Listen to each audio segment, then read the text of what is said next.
Alright students, तो start करते हैं 12.3 एक्सरसाइज का क्वेश्चन नंबर 2 कि क्वेश्चन नंबर 2 हमसे क्या कह रहा है।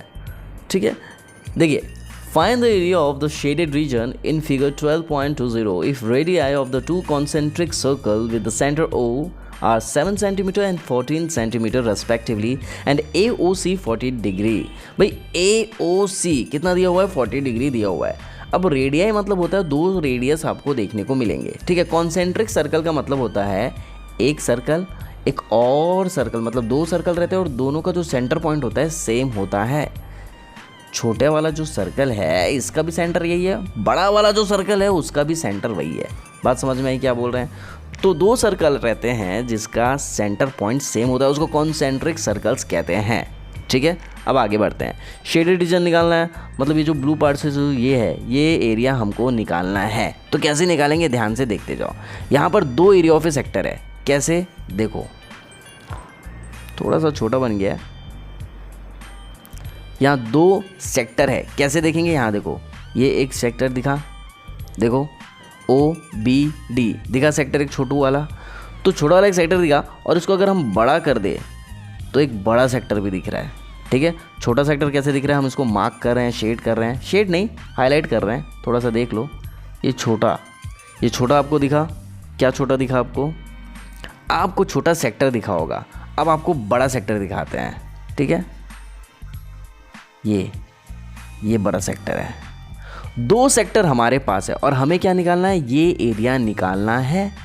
तो क्या करेंगे हम? पहले बड़ा वाला सेक्टर निकालेंगे और छोटा वाला सेक्टर निकालेंगे। बड़े सेक्टर में से छोटा सेक्टर को हटा देंगे, डिलीट कर देंगे, तो क्या निकलेगा? हमारा शेडेड रीजन निकल जाएगा। ठीक है, कॉन्सेप्ट यही है। अब सॉल्व करते हैं कि इसको करना कैसे है। चलिए सॉल्व करते हैं। देखिए भाई, सबसे पहली चीज़ हम यहाँ पर क्या क्या करने वाले हैं। उप्स, गिवन हमारे पास दिया हुआ है। गिवन में हमारे पास क्या क्या है? Angle made by sector 40 degree है। हाँ जी, बिल्कुल है। तो radius of inner circle radius equals to 7 centimetre. मतलब हमारे पास दो सर्कल है। ठीक है, बाहर वाले को आउटर बोलेंगे, अंदर वाले को इनर बोलेंगे। तो इनर रेडियस, देखो भाई, सर्कल यहाँ कितना है? 2 है, तो रेडियस भी कितना होगा? 2 होगा। इसीलिए हम यहाँ पर जो इनर रेडियस या सर्कल है उसको हम स्मॉल r मानेंगे, और जो आउटर है जो कि बड़ा है इसलिए हम उसको रेडियस भी बड़ा मानेंगे। बात समझ में आ रही है?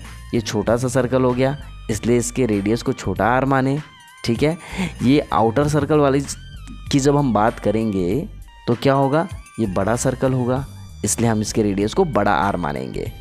ठीक है, यहाँ तक चीज़ें समझ में आ गई। अब आगे देखो, हमारे पास क्या क्या है।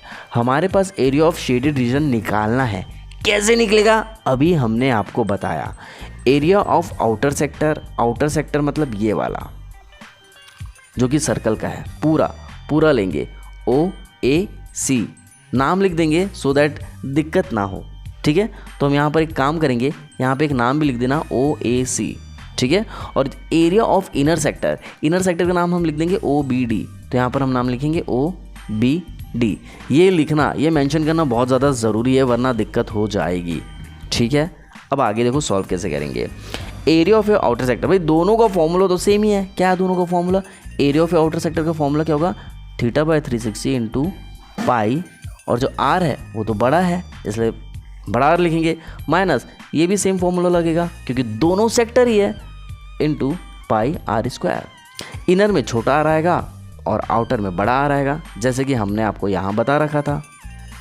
ठीक है, अब देखिए इसको सॉल्व कैसे करेंगे। थीटा की वैल्यू कितनी है? 40 है अपॉन 360। देखिए कुछ बच्चे क्या करेंगे, θ/360 पाई, θ/360 पाई, इन दोनों को कॉमन निकाल देंगे, लेकिन उससे कैलकुलेशन आपकी मुश्किल हो सकती है, इसलिए यही सॉल्यूशन आपको करना है। पाई की वैल्यू कुछ नहीं दी है, मतलब 22/7 रखेंगे, और यहाँ जो रेडियस है वो होगा आपका 14 इंटू 14, क्योंकि r बड़े r की वैल्यू 14 है, माइनस θ/360, थीटा की वैल्यू कितनी है? 40 है तो 40 रखेंगे। ठीक है, इंटू पाई की जगह रखेंगे 22/7, और रेडियस छोटा वाला जो दिया है 7 इंटू 7 है। ये दोनों 7 चल बसे। ठीक है, 0 0 कटा, 4 1 जा 4 9 जा 36, एज इट इज़ यहाँ पर भी काटेंगे, 0 0 कटा, 4 1 जा 4 9 जा 36, समझ में आ गया।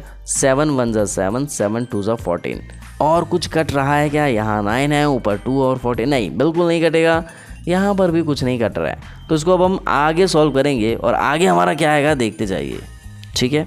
देखो भाई 22 इंटू 2 करेंगे 44 आएगा, 44 को 14 से जब आप मल्टीप्लाई करते हो तो आपका आ जाएगा 616, और नीचे क्या बच रहा है 9 1 और कुछ भी नहीं, तो 9 1 जा 9, माइनस यहाँ पर भी नीचे क्या बच रहा है 9 बच रहा है, ऊपर क्या बचेगा 22 इंटू 7 जब आप करते हो तो आपका आएगा 154, ठीक है, इक्वल्स टू।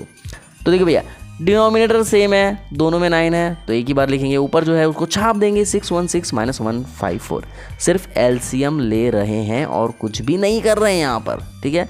तो 616 माइनस 154 जब आप करते हो तो आजकल यहाँ पर जो आ रहा है वो आएगा आपका 462 अपॉन 9, ठीक है।